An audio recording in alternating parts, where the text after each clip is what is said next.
In December 2019, a peculiar experiment in British politics hit the buffers in a most brutal manner.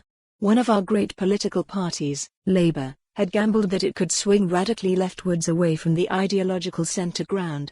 Its expectation was that it would win a sweeping victory with an enhanced coalition of young and dispossessed voters in an election defined by its signature policies of massive public spending, tax rises, and a focus on healthcare. Labour was wrong. Jeremy Corbyn's hard left leadership resulted in Labour's lowest MP tally since 1935.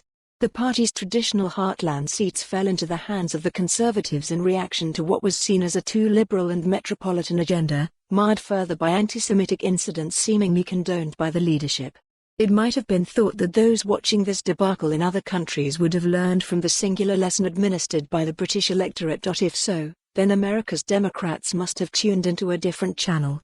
Their party is fast developing a Bernie Sanders-sized headache that could prove even more deadly to their political fortunes than the Corbyn-induced hangover that Labour is now nursing.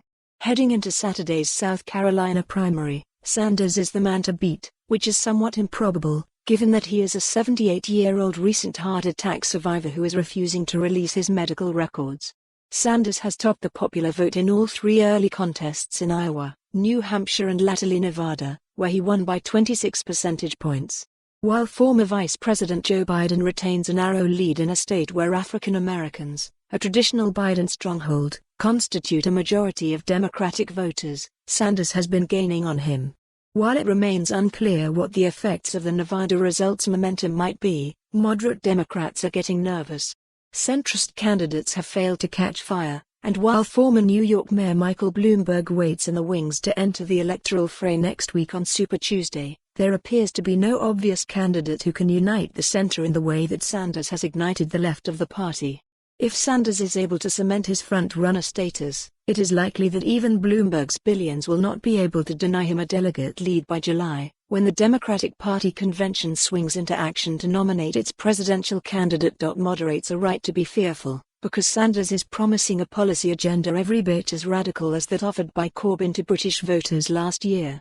With his pledges to boost healthcare coverage and spending, deliver a Green New Deal and cancel student debt, Sanders will be adding trillions of dollars to the U.S. budget deficit that can only be funded by massive tax rises. If this is all looking a bit like Corbyn, Sanders. For more on this story, visit the news article link.